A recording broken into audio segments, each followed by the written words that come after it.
সিরাজগঞ্জের কামারখন্দে মাইক্রোবাস এবং সিএনজি চালিত অটোরিকশার সংঘর্ষে 2 ভাই সহ নিহত হয়েছেন 6 জন। তারা সবাই সিএনজির যাত্রীদের মধ্যে 2 পরিবারের 4 ভাইও রয়েছে। দুপুরে সিরাজগঞ্জ নলকা আঞ্চলিক সড়কের ভদ্রঘাটে এই দুর্ঘটনা ঘটে। সরু সড়ক এবং মাইক্রোবাসের দ্রুত গতির কারণে দুর্ঘটনা বলে জানান প্রত্যক্ষদর্শীরা। রোববার বেলা 11:20 যাত্রী নিয়ে সিরাজগঞ্জ শহর থেকে নলকা যাওয়ার পথে দুর্ঘটনার মুখে পড়ে সিএনজি অটোরিকশা। ভদ্রঘাটের কুটিরচর এলাকায় বিপরীত দিক থেকে আসা মাইক্রোবাসের সঙ্গে সংঘর্ষে দুমড়ে মুচড়ে যায় বাহনটি।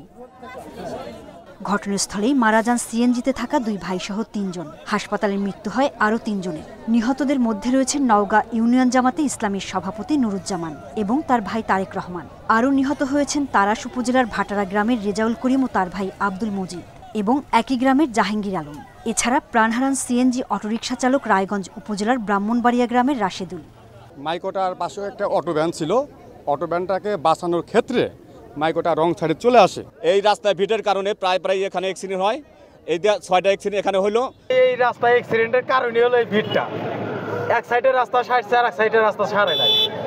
দুর্ঘটনার খবর পেয়ে হতাহতদের উদ্ধার করে হাসপাতালে নেয় পুলিশ ও ফায়ার সার্ভিস।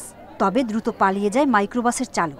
একটা মাইক্রোর সাথে সিএনজি দুর্ঘটনা হয় এই কুটিরচর নামক স্থানে হাই রোডের উপর। তো এই সংবাদ পেয়ে আমরা আসার পরে 3 জন স্পট ডেথ পাই এবং তাদেরকে আমরা পোস্টমর্টমের জন্য হাসপাতালে প্রেরণ করছি। নিহতদের পরিবারকে জেলা প্রশাসনের পক্ষ থেকে 20,000 টাকা করে সহায়তার ঘোষণা দেওয়া হয়। Independent news. চাঁদাবাজির প্রতিবাদ করার পর বাস চালককে মারধরের প্রতিবাদে চট্টগ্রাম কক্সবাজার বান্দরবান রুটে সকাল থেকে বন্ধ সব বাস চলাচল। ফলে চরম ভোগান্তিতে এই রুটের যাত্রীরা কক্সবাজার বান্দরবান থেকে আসা বাসও ঢুকতে পারছে না চট্টগ্রামে। দোষীদের শাস্তি দেয়া না হলে আন্দোলন চালিয়ে যাওয়ার ঘোষণা পরিবহন শ্রমিকদের। চাঁদাবাজি অনিয়ম ও পরিবহন শ্রমিকের উপর হামলার প্রতিবাদে রোববার ভোর থেকে শুরু হয় আন্দোলন। হামলাকারীদের গ্রেফতারের দাবিতে নগরীর নতুন ব্রিজ এলাকায় অবরোধ করে শ্রমিকরা। বন্ধ করে দেয়া হয় চট্টগ্রাম কক্সবাজার বান্দরবান রুটে বাস চলাচল। হঠাৎ বাস বন্ধের ঘোষণায় বিপাকে পড়েন যাত্রীরা। কাউন্টার বন্ধ থাকায় তীব্র গরমে ঘন্টার পর ঘন্টা সড়কে অপেক্ষা করতে দেখা যায় তাদের। খুবই অবস্থা খারাপ। আর এখন ওনারা তো যে কোনো ডিসিশন দিতে পারছেন না আমরা যেতে পারবো কি পারবো না। পূর্ব ঘোষণা দিতে ওনারা, তাহলে আমাদের জন্য যাত্রীদের জন্য একটু সুবিধা হইতো আর কি। শ্রমিকদের অভিযোগ 5 আগস্টের পর চাঁদামুক্ত সড়কে গাড়ি চলাচল করলেও সম্প্রতি একটি গোষ্ঠী আবারও চাঁদাবাজি শুরু করেছে। এর প্রতিবাদ করায় শনিবার এক বাস চালককে মারধর করা হয়।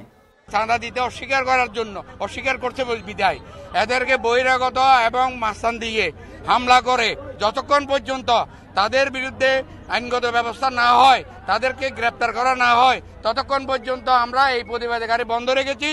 চট্টগ্রাম মহানগরী থেকে দক্ষিণ চট্টগ্রাম সহ কক্সবাজার ও বান্দরবানে 20টি রুটে কয়েকশো বাস চলাচল করে। Abdullah Rakib, Independent News, Chattogram. এ বিষয়ে আরো জানাতে এবার চট্টগ্রাম এবং কক্সবাজার থেকে জানাবেন সহকর্মীরা। প্রথমে চট্টগ্রাম থেকে জানাবেন অনুপম শীল।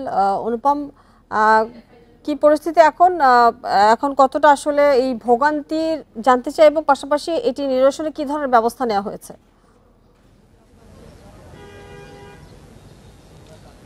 একটু সুখবর আছে, অর্থাৎ গত প্রায় 40 মিনিট থেকে 1 ঘন্টা আগে এখানে যে বাস চলাচল যেটি বন্ধ ছিল সেটি শুরু হয়েছে। অর্থাৎ এখানে যারা আন্দোলনকারী আছেন তাদের সাথে এখানকার প্রশাসন এবং এই যারা মূলত আন্দোলন করছেন তাদের যে কেন্দ্রীয় সংগঠন আছে তাদের আলোচনা এবং তারপরে তারা আসলে মূলত প্রশাসনের যে আশ্বাসের প্রেক্ষিতে যেই বাস চালককে মারধর বা এই বিষয়গুলো নিয়ে সম্পূর্ণ বিচারের যে আশ্বাস পেয়ে তারপরে আসলে এখন বাস চলাচল শুরু হয়েছে। অর্থাৎ আজকে ভোর 5টা থেকে যে বাস চলাচলের বিষয়টি বন্ধ ছিল সেটি আমরা দেখছি যে দুপুর 3টা নাগাদ এটি চলাচল শুরু হয়েছে।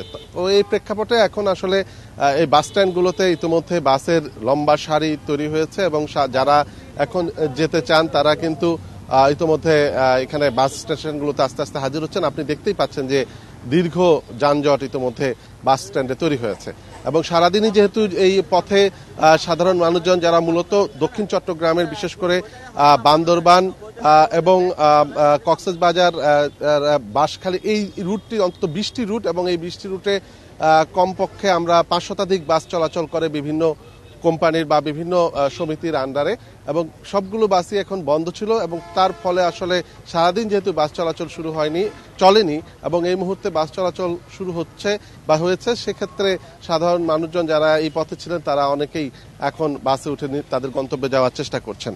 তবে সাধারণ মানুষজন যেটি বলছেন যে এরকম প্রেক্ষাপটে আসলে যাতে সমস্যাগুলো দ্রুত আলোচনার মাধ্যমে শেষ করা যায় এবং প্রশাসনের পক্ষ থেকে দ্রুত ব্যবস্থা নেওয়া যায় সেই দাবিটি তারা করছেন, তাহলে তাদের ভোগান্তি কমে। কারণ অনেকে আছেন আজকে রোববার সকালবেলা আসলে বাসে করে এই নিকট দূরত্বগুলোতে গিয়ে অফিস করার কথা ছিল, তারা অফিসে যেতে পারেননি বা গেলেও ভেঙে ভেঙে যেতে হয়েছে। তারপরে এর বাইরে আরো কিছু মানুষ আছেন যারা মূলত কক্সবাজারে যান, সকালে ভোরে ঘুম থেকে উঠেই ব্যবসা বাণিজ্যের কাজে যান, তাদেরও কিন্তু একটি বড় ধরনের ভোগান্তি আজকে সারাদিন ধরেই ছিল। অনুপম সঙ্গে থাকবেন, আমরা এবার চলে যাচ্ছি কক্সবাজারের সহকর্মী তৌফিকুল ইসলাম আছে। তৌফিকুল ইসলাম, আপনার ওখানে কি অবস্থা দেখছেন? আমরা চট্টগ্রামে দেখেছি যে বাস চলাচল শুরু হয়েছে, তার আশ্বাসের ভিত্তিতে আসলে বাস চলাচল চলছে। এখন আপনাদের ওখানে কি দেখছেন আপনি? হ্যাঁ, চট্টগ্রামের যে পরিস্থিতির যারা ছিলেন অনুপম, তবে কক্সবাজারের চিত্রটা একেবারেই কিছুটা ভিন্ন বলা চলে। আপনি জানেন এখানে বেশ কয়েকটি পরিবহন সংগঠন রয়েছে, যেহেতু আরাকান যে সংগঠন রয়েছে সেই সংগঠনের একজন যে শ্রমিককে মারধর করা হয়েছে। তবে কক্সবাজার থেকে যে সকল যানবাহন ছেড়ে গেছে সেটি কিন্তু চট্টগ্রামে গিয়ে আটকে পড়েছে। তবে একটু দেখাই, এখানে কিন্তু আসলে যেহেতু ঢাকায় দূরপাল্লার যে সকল যায়, কক্সবাজার থেকে ঢাকা যেতে হলে কিন্তু চট্টগ্রামে রুট হয়ে যেতে হয়। তবে সেই সকাল থেকে বেশ কয়েকটি যানবাহন ছেড়ে গেলেও কিন্তু বেশিরভাগ যানবাহন যায় রাত্রের বেলায়। তবে এখন সেই পরিস্থিতি স্বাভাবিক হয়েছে। আমি দেখাতে চাচ্ছি, বেশ কয়েকটি কাউন্টারের সামনে আছি। এই কাউন্টার থেকে যে মার্সার যে একটি গাড়ি সেটি 20 মিনিটের মধ্যে ছেড়ে যাবে, যেটি চট্টগ্রাম থেকে তারা যে সংকেত পেয়েছেন। চট্টগ্রামের যেহেতু যে ব্রিজ রয়েছে সেই ব্রিজের মধ্যে ব্যারিকেড দেওয়া হয়েছিল, সেই ব্যারিকেড তুলে নেওয়ার পরপরই এখান থেকে যানবাহন ছেড়ে যাচ্ছে। 2টার দিকে কয়েকটা যানবাহন ছেড়ে যেতে দেখেছি, এখন আস্তে আস্তে বেশ কয়েকটি যানবাহন ছেড়ে যাচ্ছে। তবে কক্সবাজার থেকে চট্টগ্রামের যেগুলো ছেড়ে যাচ্ছে সেটি হচ্ছে কক্সবাজার থেকে চট্টগ্রাম এবং কক্সবাজার থেকে বান্দরবনের যে বাসগুলো। তবে কক্সবাজার থেকে ঢাকায় যে সকল দূরপাল্লার বাস ছেড়ে যাওয়ার কথা সেটি কিন্তু এখনো পর্যন্ত সংগঠনগুলো আপনি বলছিলেন যে বাস সংগঠনগুলো রয়েছে, তারা কি আসলে এই আশ্বাসের ভিত্তিতে মেনে নিয়েছেন দাবি?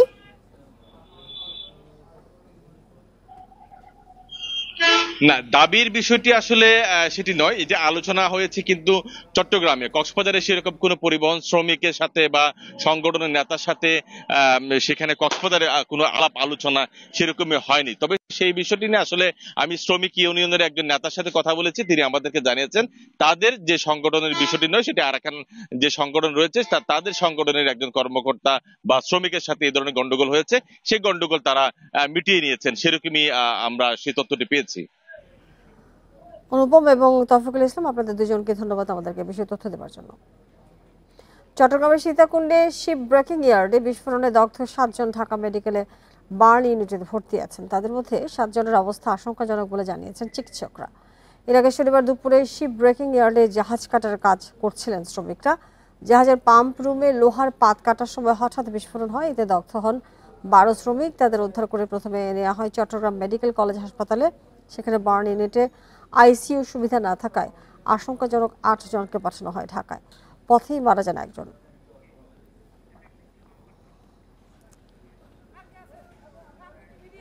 ময়মনসিংহের ছাত্র আন্দোলনে রেদওয়ান হাসান সাগর নামে এক শিক্ষার্থী নিহতের ঘটনায় শেখ হাসিনা সহ 111 জনের নামে আদালতে মামলার আবেদন করেছেন এক বিএনপি নেতা। সকালে অতিরিক্ত চিফ জুডিশিয়াল ম্যাজিস্ট্রেট আদালতে এই আবেদন করেন মহানগর বিএনপির সিনিয়র যুগ্ম আহ্বায়ক আবু ওয়াহাব আকান্ত। এতে শেখ রেহানা, ওবায়দুল কাদের, আসাদুজ্জামান খান, ময়মনসিংহ সদর আসনের সাবেক সংসদ সদস্য মহিতুর রহমান শান্ত এবং সিটি কর্পোরেশনের সাবেক মেয়র ইকরামুল হক টিটু সহ 111 জনকে আসামি করা হয়েছে। এই ঘটনায় থানায় কোনো মামলা হয়েছে কিনা তা আদালতকে জানতে আগামী 15 সেপ্টেম্বরের মধ্যে নির্দেশ দেওয়া হয়েছে। গত 19 আগস্ট নগরের মিন্টু কলেজ এলাকায় গুলিতে নিহত হন অনার্স 4th বর্ষের শিক্ষার্থী রেদওয়ান হাসান সাগর।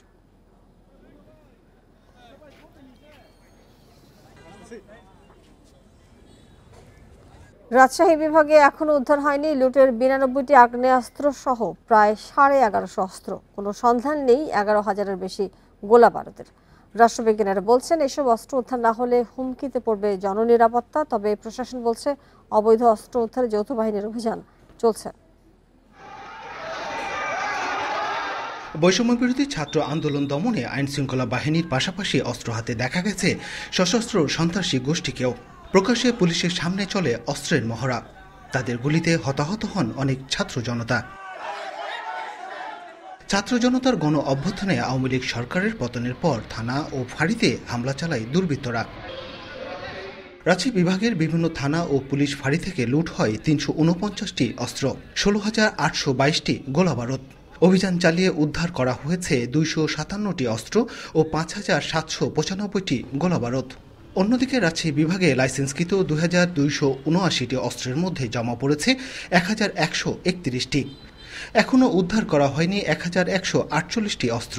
রাষ্ট্রবিজ্ঞানীরা বলছেন বেসামরিক মানুষের হাতে আগ্নেয় অস্ত্র জননিরাপত্তার জন্য হুমকি।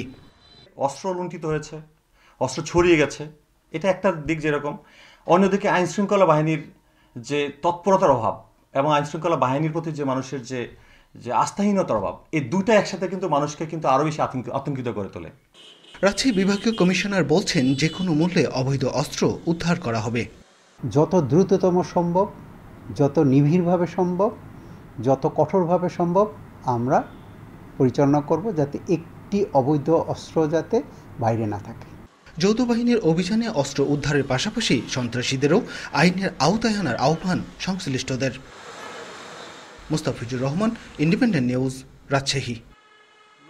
চট্টগ্রাম সিটি কর্পোরেশনে ওয়ার্ড কাউন্সিলরদের অনুপস্থিতির কারণে সেবা পাচ্ছে না নগরবাসী। এতে ভোগান্তিতে পড়তে হচ্ছে তাদের। সিটি কর্পোরেশনের মেয়র পদে প্রশাসক নিয়োগ হলেও কাউন্সিলরদের বিষয়ে মন্ত্রণালয়ের স্পষ্ট নির্দেশনা না থাকায় করণীয় ঠিক করতে পারছে না সংস্থাটি। ছাত্র জনতার অভ্যুত্থানের 1 মাস পেরিয়ে গেলেও অফিসে আসছেন না চট্টগ্রাম সিটি কর্পোরেশনের 41 ওয়ার্ডের 34 জন কাউন্সিলর। 5 আগস্ট থেকেই দেখা মিলছে না তাদের। ফলে স্থবির হয়ে আছে এসব ওয়ার্ডের 17 ধরনের নাগরিক সেবা। শুধু নগরবাসী নয়, কর্মীরাও রয়েছেন বেকায়দায়। বর্তমান ওয়ার্ড অফিসের সচিবরা প্রশাসনিক কার্যক্রম পরিচালনা করলেও রয়েছে নানা সীমাবদ্ধতা। মেয়ের জন্ম নিবন্ধনে করতে চাচ্ছি, পারছি না। ঢাকায় থাকে মেয়ে, কিন্তু আসলে তো হচ্ছে না। ভোগান্তি আছে, কাজটা ল্যাংদি হচ্ছে, দেরি হচ্ছে, আর প্রত্যেকটা ক্ষেত্রে কিন্তু একটার সাথে একটা রিলেটেড। কোথাও স্কুল কলেজ কোনো কাজের জন্য কোনো ডকুমেন্টস এরা সাবমিট করতে পারছে না। আমরা একটা জবাবদিহিতার মধ্যে আছি। এরই মধ্যে অনুপস্থিত থাকা কাউন্সিলরদের তালিকা স্থানীয় সরকার বিভাগে পাঠিয়েছে সংস্থাটি। বর্তমানে চট্টগ্রাম সিটি কর্পোরেশনে প্রশাসক নিয়োগ হলেও কাউন্সিলরদের বিষয়ে কোনো সিদ্ধান্ত দেয়নি স্থানীয় সরকার বিভাগ। ফলে কাউন্সিলর নিয়ে উভয় সংকটে সিটি কর্পোরেশন কর্তৃপক্ষ। 2/3 বেশি কাউন্সিলররা অফিসে আসলে অনুপস্থিত রয়েছে এবং এটা সরাসরি ইম্প্যাক্ট পড়তেছে। আমরা এই বিষয়টা স্থানীয় সরকার বিভাগকে জানিয়েছি এবং তারা দেশের অন্যান্য জায়গায়ও আসলে এই ঘটনাটা ঘটেছে। চট্টগ্রাম সিটি কর্পোরেশনে 41 ওয়ার্ডে সাধারণ কাউন্সিলর 41 জন ও সংরক্ষিত নারী কাউন্সিলর 14 জন। 2021 সালের বিতর্কিত নির্বাচনে জয়ী এসব কাউন্সিলর আওয়ামী লীগের রাজনীতির সাথে যুক্ত। Abdullah Rakib, Independent News, Chattogram. গাজীপুর, সাভার ও আশুলিয়া শিল্পাঞ্চলের পোশাক কারখানার শ্রমিকরা কর্মস্থলে যোগ দিয়েছেন। আইনশৃঙ্খলা বাহিনীর নজরদারিতে শান্তিপূর্ণ পরিবেশ বিরাজ করছে শিল্পাঞ্চলে। এখন পর্যন্ত কোথাও শ্রমিক অসন্তোষ বা কর্মবিরতির খবর পাওয়া যায়নি। সকাল থেকে সাভার, আশুলিয়ার প্রায় সবগুলো শিল্প কারখানায় পুরো দমে কার্যক্রম চালু রয়েছে। শিল্পাঞ্চলে যে কোনো ধরনের অপ্রীতিকর ঘটনা এড়াতে কারখানার সামনে মোতায়েন করা হয়েছে অতিরিক্ত পুলিশ সদস্য। এছাড়া শিল্পাঞ্চলে সেনা টহল অব্যাহত রয়েছে। এর আগে গত কয়েকদিন ধরে চাকরি প্রত্যাশী এবং কয়েকটি কারখানার শ্রমিকদের আন্দোলনের মুখে শ্রমিক অসন্তোষ দেখা দেয় আশুলিয়া, গাজীপুরের শিল্পাঞ্চলে। বিশেষ অভিযান সেটা আসলে গার্মেন্টসের শ্রমিক ভাইদের উদ্দেশ্যে না। বিশেষ অভিযানটা আসলে যারা অপরাধী, যারা আমাদের এই অর্থনীতি, দেশের অর্থনীতিকে চালিকা শক্তি এই গার্মেন্টস সেক্টর, এই সেক্টরের মধ্যে অস্থিরতা তৈরির জন্য যারা কাজ করতে চায়, যারা এই দেশবিরোধী বলতে হবে, আমরা আসলে অভিযানটা করতেছি তাদের জন্য। প্রায় 2 মাস 10 দিন পর রাজশাহী বিশ্ববিদ্যালয়ে আনুষ্ঠানিকভাবে শিক্ষা কার্যক্রম শুরু হয়েছে। সকাল থেকে বিভিন্ন বিভাগে উল্লেখযোগ্য শিক্ষার্থীদের উপস্থিতি লক্ষ্য করা গেছে। শিক্ষার্থীরা বলছেন সিলেবাস কমিয়ে এনে এবং বাড়তি ক্লাস নেওয়া হলে সেশন জট থেকে রক্ষা পাবেন তারা। এর আগে আগস্ট মাসের শেষের দিকে কয়েকটি বিভাগে সীমিত পরিসরে ক্লাস শুরু হয়েছিল। সম্প্রতি বিশ্ববিদ্যালয়ের উপাচার্য সহ গুরুত্বপূর্ণ বিভিন্ন পদে নিয়োগের পর আনুষ্ঠানিকভাবে ক্লাস পরীক্ষা শুরুর বিষয়ে সিদ্ধান্ত নেওয়া হয়। এদিকে শিক্ষার্থীদের পদচারণায় মুখর খুলনা বিশ্ববিদ্যালয়। গত 25 আগস্ট বিশ্ববিদ্যালয় খুললেও 1 সেপ্টেম্বর থেকে শুরু হয়েছে ক্লাস। বিভিন্ন বিভাগে শিক্ষার্থীদের উপস্থিতি শতভাগ বলে জানান শিক্ষকরা। মানে শর্ট সিলেবাসে কিংবা খুব তাড়াতাড়ি পরীক্ষাগুলো নেওয়া যায়, তাহলে এই সেশন জট কেটে যাবে। রেগুলারই ক্লাস করতেছি এবং আশা করতেছি যে আমরা সেশন জট হবে না এবং খুব দ্রুতই আবার মানে স্বাভাবিক অবস্থায় ফিরে আসবে। আজকে ভালো লাগছে যে আজকে মনে হচ্ছে যে আমরা একাডেমিক কার্যক্রম শুরু করেছি, ক্লাস, পরীক্ষা এবং শিক্ষার্থীতে মুখরিত হয়ে উঠেছে ক্যাম্পাস। আওয়ামী সরকার পতনের পর কর্মস্থলে আসছেন না মানিকগঞ্জ সদর হাসপাতালের তত্ত্বাবধায়ক সহ 3 নার্স। কর্মস্থলে অনুপস্থিত থাকায় ব্যাহত হচ্ছে চিকিৎসা সেবা। স্থানীয়রা বলছেন ক্ষমতার অপব্যবহার, অনিয়ম এবং রোগী ও তাদের স্বজনদের সঙ্গে খারাপ আচরণ করায় জনরোষের ভয়ে তারা কর্মস্থলে ফিরছেন না। আউটডোর ও ইনডোর সবই চলছে, তবে 1 মাস ধরে তত্ত্বাবধায়ক ডাক্তার মোহাম্মদ বাহাউদ্দিন অনুপস্থিত থাকায় ব্যাহত হচ্ছে মানিকগঞ্জ সদর হাসপাতালের প্রশাসনিক কার্যক্রম। আওয়ামী লীগ সরকার পতনের পর কর্মস্থলে আসছেন না আরও 3 জন। ওটি ইনচার্জ জান্নাত আরা শিমুল, সিনিয়র নার্স সাইফুল ইসলাম ও সহকারী নার্স মোতালেব হোসেন। স্থানীয়রা জানান বিগত সরকারের আমলে তারা প্রভাব বল তৈরি করে হাসপাতালে ত্রাসের রাজত্ব চালিয়েছেন। এরা তো মনে করেন অন্যায় করছে, অন্যায় কারণে তারা পলাতক, তারা আসতেছে না। মনে করেন যে স্টুডেন্টরা আসছে, মনে করেন যে পুরো হাসপাতাল আমরা দেখতেছি যে কোনো অনিয়ম চলতেছে কিনা। তত্ত্বাবধায়ক ছিল, সে অনেক দুর্নীতি করছে, এন্ড গরিব দুঃখী যারা গ্রাম থেকে আসতো এদের কখনোই তারা অনেক ভালো সুবিধা দেয় নাই। তবে অনিয়ম দুর্নীতির কথা অস্বীকার করেছেন হাসপাতালে তত্ত্বাবধায়ক। আমার ওই যে পায়ে ব্যথা পাইছিলাম প্রচন্ড রকমের, আবার হচ্ছে প্রেশারও একটু আপ ডাউন ছিল, সেই কারণে আর কি হলো শারীরিক অসুস্থতার কারণে ছুটি নিয়েছিলাম। সিভিল সার্জন বলছেন পুরো বিষয়টি ঢাকা বিভাগীয় পরিচালক অবগত আছেন। তার সাথে আমি কথা বলেছি, উনি বলেছেন যে উনি ছুটিতে আছেন, কিন্তু ছুটি দেওয়ার কর্তৃপক্ষ হচ্ছেন আমাদের ঢাকা বিভাগীয় পরিচালক মহোদয়। তো পরিচালক স্যার কতদিনের ছুটি দিয়েছেন অথবা কতদিন ছুটিতে আছেন এটা কিন্তু উনিই ভালো বলতে পারবেন, আমাদের তত্ত্বাবধায়কই ভালো বলতে পারবেন। তত্ত্বাবধায়ক অনুপস্থিত থাকায় হাসপাতালের আর্থিক কার্যক্রম বন্ধ রয়েছে বলে জানিয়েছে কর্তৃপক্ষ। Independent News. মুন্সিগঞ্জের ছাত্র আন্দোলনে নিহত এবং আহতদের স্বজনদের সাথে মতবিনিময় করেছেন কেন্দ্রীয় সমন্বয়ক দল। বিভাগীয় ও জেলা সফরের অংশ হিসেবে সকালে মুন্সিগঞ্জে যান সমন্বয়ক সার্জিস আলমের নেতৃত্বে 13 সদস্য। পরে নিহত 3 জন সহ 6 জনের পরিবারের সদস্য ও আহতদের পরিবারের স্বজনদের সাথে মতবিনিময় এবং সমবেদনা জানান তারা। গত 4 আগস্ট মুন্সিগঞ্জ সুপার মার্কেট এলাকায় আন্দোলনে গুলিবিদ্ধ হয়ে মারা যান রিয়াজুল ফরাজি, মোহাম্মদ সজল এবং মোহাম্মদ ডিপজল। এছাড়া আরও 6 জন নিহত এবং গুলিবিদ্ধ সহ আহত হন শতাধিক। বিকেলে মুন্সিগঞ্জ সরকারি হরগঙ্গা কলেজ মাঠে ছাত্র জনতার সাথে মতবিনিময় সভার কথা রয়েছে সমন্বয়ক দলের।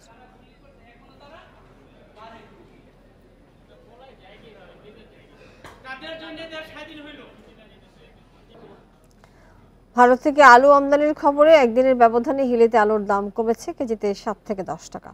একদিন আগে দেশি গুটি জাতের আলু 55 টাকা দরে বিক্রি হলেও বর্তমানে তা 48 টাকা দরে বিক্রি হচ্ছে।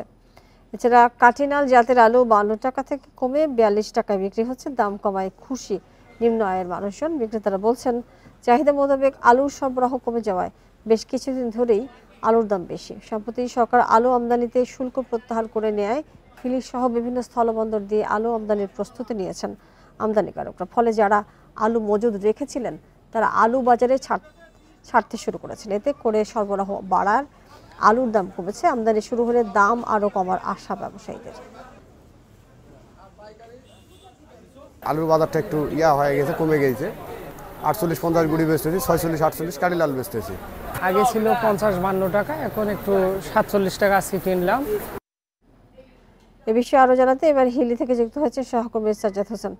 সাজ্জাদ, এই আলু আমদানির বিষয়টি জানবার পরেই আসলে একদিনে 7 থেকে 10 টাকা কেজিতে কমে গেল, সেটা কিভাবে সম্ভব? তাহলে এতদিন দাম বাড়ছিল কেন?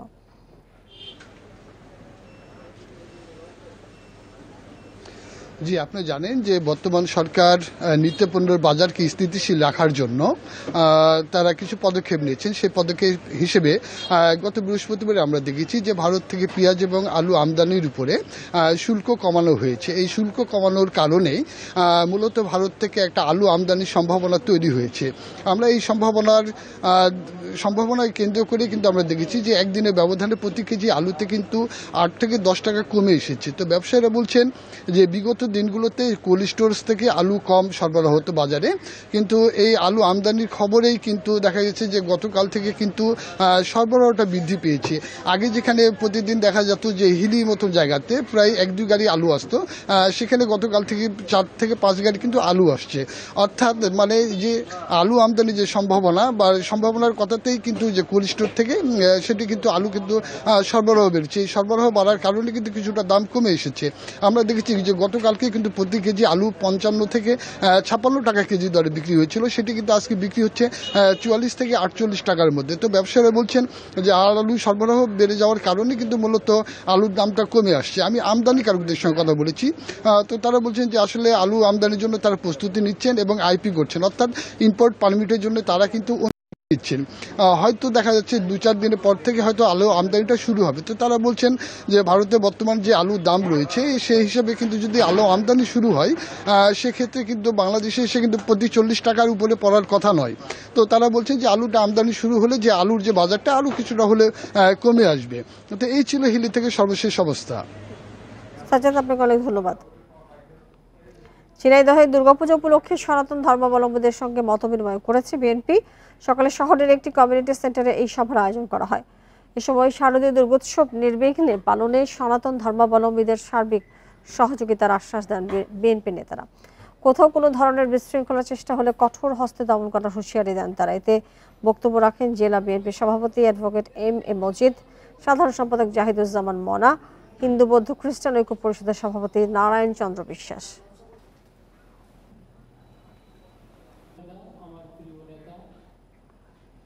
রংপুরে বৈষম্য বিরোধী ছাত্র আন্দোলনের শহীদ পরিবারের সদস্যদের সাথে মতবিনিময় সভা করেছে জামায়াতে ইসলামী। এ সময় তাদের পাশে থাকার আশ্বাস দেন দলটির নেতারা।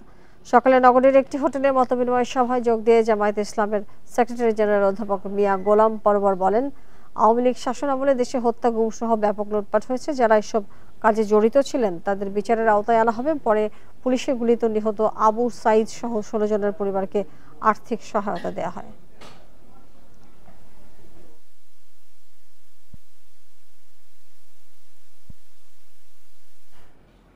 টাঙ্গাইলের ঘাটাইলে আলাদা জায়গা থেকে 2 জনের মরদেহ উদ্ধার করেছে পুলিশ। সকালে উপজেলার বানিয়াপাড়া এবং কাশতলা ভিটি বাড়ি এলাকা থেকে মরদেহ দুটি উদ্ধার করা হয়। নিহতদের একজন হলেন কাশতলা গ্রামের সাজ্জাদ হোসেন ইমন, অপরজনের পরিচয় জানা যায়নি। পুলিশ জানায় সকালে ঘাটাইলের বানিয়াপাড়া এলাকায় রাস্তার পাশে এক বৃদ্ধের মরদেহ দেখে পুলিশে খবর দেয় স্থানীয়রা। ধারণা করা হচ্ছে রাতের কোনো এক সময় গাড়ির ধাক্কায় তার মৃত্যু হয়েছে। এদিকে ভিটি বাড়ি এলাকার পুকুর থেকে আরেক তরুণের মরদেহ উদ্ধার করা হয়েছে। মরদেহগুলো টাঙ্গাইল জেনারেল হাসপাতালে পাঠানো হয়েছে।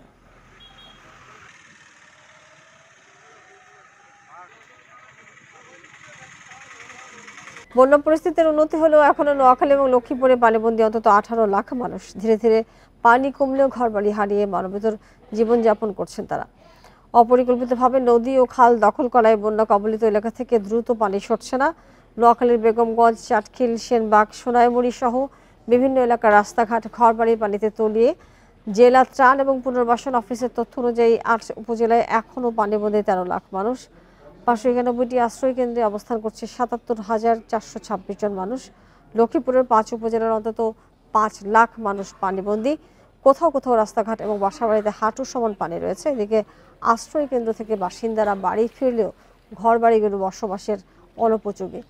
ভিটা মাটি ধসে এবং আসবাবপত্র নষ্ট হয়ে যাওয়ায় চরম ভোগান্তি পোহাতে হচ্ছে দুর্গতদের। দোকানপাট খালের মধ্যে উঠে রাখছে, কিছু মানুষের জায়গা দখল করে রাখছে, বান্ধি রাখছে, এই জন্য পানি যাইতেছে না। পানি না নামার কারণে বিভিন্ন মানুষের পায়ে ইনফেকশন হয়ে গেছে। লোন লইয়া মাছের শ্বাস করে মাছ ফালাইছি, অন্তত মাছ 4-5টা ফাজার আমার সবগুলো মাছ চলে গেছে। আর কীভাবে কুস্তির ঋণগুলো শোধ করবো আছি এই চিন্তার মধ্যে আছি। বন্যায় চাঁদপুরের শাহরাস্তিতে 1600 টিউবওয়েল ক্ষতিগ্রস্ত হয়েছে, কোনটা বিকল, কোনোটায় বের হচ্ছে ময়লা পানি। ওই এলাকায় আর্সেনিক দূষণ আগে থেকেই আছে, নতুন করে যুক্ত হয়েছে পানিবাহিত রোগের ঝুঁকি। তাই মানুষকে সচেতন করার কাজে জোর দিচ্ছে স্বাস্থ্য বিভাগ। আর জনস্বাস্থ্য প্রকৌশল বিভাগ জানিয়েছে ইউনিসেফের সহায়তায় দ্রুত সব টিউবওয়েল ব্যবহার উপযোগী করা হবে। কুমিল্লা, নোয়াখালী ও লক্ষ্মীপুর থেকে আসা বন্যার পানিতে প্লাবিত হয় চাঁদপুরের 4 উপজেলা। বেশি ক্ষয়ক্ষতি হয় শাহরাস্তিতে। পানিবন্দী হয়ে পড়েন উপজেলার অন্তত 60,000 মানুষ। বন্যায় ঘরবাড়ি ও কৃষিজমির ক্ষতির পাশাপাশি সরকারি বেসরকারিভাবে স্থাপন করা 1600 টিউবওয়েলের বেশিরভাগই বিকল হয়ে পড়েছে। অনেক নলকূপ থেকে বের হচ্ছে ময়লা পানি, এতে ভোগান্তিতে বন্যা দুর্গতরা। বন্যার পানির কারণে এর মধ্যে ম্যাক্সিমাম কলে আপনার নষ্ট হয়ে গেছে, তো মানুষের পানযোগ্য পানি এখন বর্তমানে খুব কম পরিবারে আছে। বর্তমান বন্যায় যে টিউবওয়েলগুলো প্লাবিত হয়েছে সেগুলোর ভিতরে বন্যার দূষিত পানিগুলো ঢুকে গেছে। এগুলো কোনোভাবে পরিষ্কার বা বিকল্প কোনো ব্যবস্থা না হলে এখানে সুপেয় পানির অভাব হবে। উপজেলা প্রশাসন থেকে পানি বিশুদ্ধ করার প্রায় 15,000 ট্যাবলেট বিতরণ করা হয়েছে। শীঘ্রই ইউনিসেফের সহায়তায় ক্ষতিগ্রস্ত টিউবওয়েল ব্যবহারের উপযোগী করা হবে বলে জানিয়েছে জনস্বাস্থ্য প্রকৌশলী বিভাগ। 1600 টিউবওয়েল নষ্ট হয়ে গেছে বা কিছু আংশিক ক্ষতিগ্রস্ত, সেগুলোর জন্য ইউনিসেফের সহায়তা আমাদের একটা হাইজিন কিট বিতরণ প্রক্রিয়া হয়তো থাকবে। আমরা ডিপার্টমেন্টে সেভাবে চাচ্ছি যে তাড়াতাড়ি রাস্তার দিকে আসে, পানি একটু কমবে। চাঁদপুরের অনেক এলাকায় আর্সেনিক দূষণ রয়েছে, তাই পানিবাহিত রোগের পাশাপাশি আর্সেনিক বিষক্রিয়ায় আক্রান্ত হওয়ার ঝুঁকিও আছে। এজন্য বিশুদ্ধ পানি ব্যবহারের জন্য সচেতনতা কার্যক্রম চালাচ্ছে স্বাস্থ্য ও পরিবার পরিকল্পনা বিভাগ। আর্সেনিক নিয়ে রোগীদেরকে জনসচেতনতা তৈরি করা হচ্ছে এবং আমাদের বন্যা পানি কমে যাওয়ার জন্য স্কিনের ত্বকের রোগীগুলা, আমাদের ত্বকের যে রোগ সেগুলো বৃদ্ধি পাচ্ছে, যেমন আপনার চুলকানি এবং ফাঙ্গাল ইনফেকশন, সেগুলোর জন্য আমরা রোগীকে পর্যাপ্ত ওষুধ সরবরাহ করছি। শাহরাস্তি উপজেলায় সরকারিভাবে স্থাপন করা নলকূপ রয়েছে 5763টি। Independent news. পদ্মার পানি বাড়ায় কুষ্টিয়ার বিভিন্ন এলাকায় দেখা দিয়েছে তীব্র ভাঙন। নদীগর্ভে বিলীন হয়েছে কয়েকশো বিঘা ফসলি জমি। হুমকির মুখে পড়েছে বিভিন্ন স্থাপনা সহ কুষ্টিয়া পাবনা মহাসড়ক। কুষ্টিয়ার মিরপুর ও ভেড়ামারা উপজেলায় প্রায় 9 কিলোমিটার এলাকায় প্রতি বছর দেখা দেয় পদ্মার ভাঙন। সম্প্রতি ভারত ফারাক্কা বাঁধ খুলে দেওয়ায় পদ্মায় বাড়ে পানি, এতে ভাঙন বেড়েছে নদী তীরে। এরই মধ্যে কয়েকশো বিঘা ফসলি জমি বিলীন হয়েছে নদীগর্ভে। ঝুঁকিতে শিক্ষা প্রতিষ্ঠান, বসতভিটা সহ কুষ্টিয়া পাবনা মহাসড়ক। এখন মহাসড়ক থেকে মাত্র আধা কিলোমিটার দূরত্বে পদ্মা নদী। ভাঙন রোধে স্থায়ী ব্যবস্থা নেওয়ার দাবিতে মানববন্ধন করেছেন নদী তীরের মানুষ। জমিগুলা চলে গেছে আমাদের, যদি এই বাড়িটাও ভেঙে যায় তখন আমরা দাঁড়াবো কোথায়? তবে আমরা তো কারোর থেকে সাহায্য খাবার আমাদের অভ্যাস নাই। কলেজ আছে, গোরস্থান আছে, আমাদের সামনে বড় বড় পোল আছে, পোলগুলো সব বিপর্যয়ের ভিতরে। আমাদের যে বসত ভিটা আছে এগুলা খুবই হুমকির মুখে আছে। শুধু বসত ভিটা না, আমাদের যে পাশে হাইওয়ে রাস্তা আছে, এই রাস্তাটা যদি ভেঙে যায় শুধু কুষ্টিয়া জেলা না, আমার মনে হয় আমার খুলনা বিভাগ পুরোটাই বিলীন হয়ে যাবে। পানি উন্নয়ন বোর্ড জানিয়েছে পদ্মার ভাঙন রোধে স্থায়ীভাবে বাঁধ নির্মাণ প্রকল্প হাতে নেওয়া হয়েছে, কাজ শুরু হবে দ্রুতই। ইতিমধ্যে আমাদের 10টা প্যাকেজ লাইভে আছে এবং বাকি যে প্যাকেজগুলোর আমরা নোটিফিকেশন অফ অ্যাওয়ার্ড প্রদান করছি, তারা সেটা দরপত্রর শর্ত অনুযায়ী, পিপিআর শর্ত অনুযায়ী তারা ব্যাংক টাকা জমা প্রদান করবে পারপোজ সিকিউরিটি। দেন তাদের সাথে আমরা চুক্তিবদ্ধ হব, তারপরে তাদের কাছে কার্যাদেশ প্রদান করলেই তারা মোবিলাইজেশনের কাজ শুরু হবে। পদ্মার ভাঙন রোধে প্রকল্পটি বাস্তবায়নে ব্যয় হবে 1472 কোটি টাকা। Independent news. শরীয়তপুর সদর হাসপাতালে চিকিৎসক এবং কর্মচারীদের উপর হামলার ঘটনায় আসামিদের 3 দিনের মধ্যে গ্রেপ্তারের আলটিমেটাম দিয়ে কর্মবিরতি প্রত্যাহার করেছেন চিকিৎসকরা। এতে একদিন পর স্বাভাবিক হয়েছে সদর হাসপাতালের চিকিৎসা সেবা। হাসপাতাল কর্তৃপক্ষ জানায়, শনিবার তুচ্ছ বিষয় নিয়ে সদর হাসপাতালের চিকিৎসক এবং কর্মচারীদের উপর লাঠি সোঁটা নিয়ে হামলা চালায় এক রোগীর স্বজনরা। এতে এক চিকিৎসক সহ অন্তত 4 জন আহত হন। পরে খবর পেয়ে পরিস্থিতি নিয়ন্ত্রণে আনে পুলিশ। হামলার ঘটনায় দোষীদের গ্রেপ্তার দাবিতে দুপুর থেকে কর্মবিরতি শুরু করেন চিকিৎসক কর্মচারীরা। এ ঘটনায় 5 জনের নাম উল্লেখ করে 25 জনের বিরুদ্ধে পালং মডেল থানায় মামলা করেছেন হাসপাতালের তত্ত্বাবধায়ক হাবিবুর রহমান।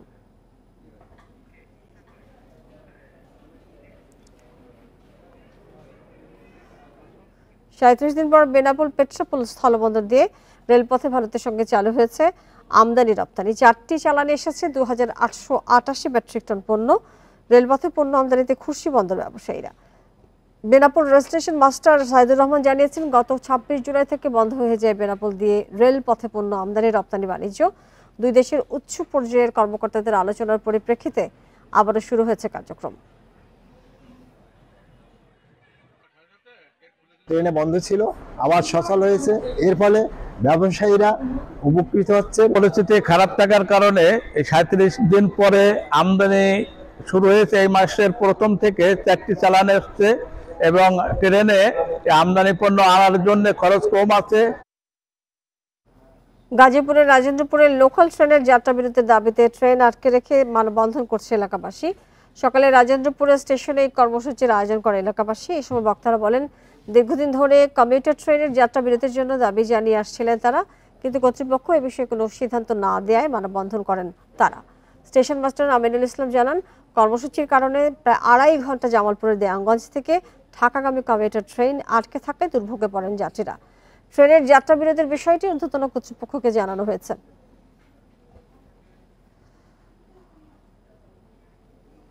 লক্ষ্মীপুরে দিনব্যাপী বন্যার্থদের চিকিৎসা সেবা দিচ্ছে সেনাবাহিনীর সদস্যরা। সকাল থেকে বিকেল পর্যন্ত সদর উপজেলার হোগল ডোহলি নুরানি জামে মসজিদ প্রাঙ্গণে চিকিৎসা সেবা এবং ঔষধ বিতরণ করা হয়। 33 পদাতিক ডিভিশনের তত্ত্বাবধানে 17 ফিল্ড রেজিমেন্ট আর্টিলারির নেতৃত্বে ক্যাপ্টেন শাহ মোহতাসিম রহমান এবং ক্যাপ্টেন শিহাব আল সাদের নেতৃত্বে একদল চিকিৎসক সেবা কার্যক্রম পরিচালনা করেন। বন্যা দুর্গত এলাকায় বিশেষ করে ডায়রিয়া, চর্মরোগ সহ মেডিসিন এবং গাইনি বিভাগের একদল চিকিৎসক সেবা দেন। প্রায় 500 শতাধিক রোগীকে বিনামূল্যে চিকিৎসা সেবা এবং ওষুধ বিতরণ করা হয় সেনাবাহিনীর পক্ষ থেকে। এ সময় বিভিন্ন স্বেচ্ছাসেবী সংগঠন ও ছাত্র সমন্বয়করা উপস্থিত ছিলেন।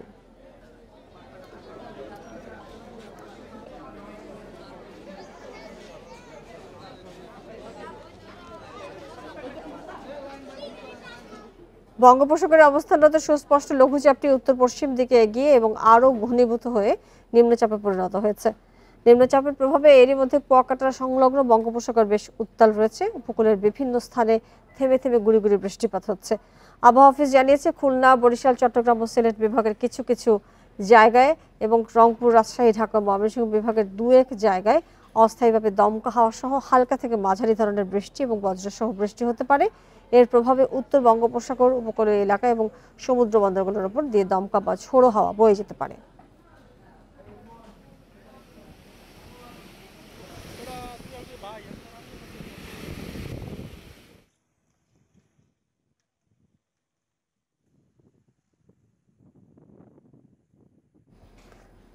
আর এই ছিল আজকে সমগ্র বাংলাদেশে। আরো বিস্তারিত জানতে চোখ রাখুন ফেসবুক, ইউটিউব এবং এক্সে। ধন্যবাদ সবাইকে সাথে থাকার জন্য।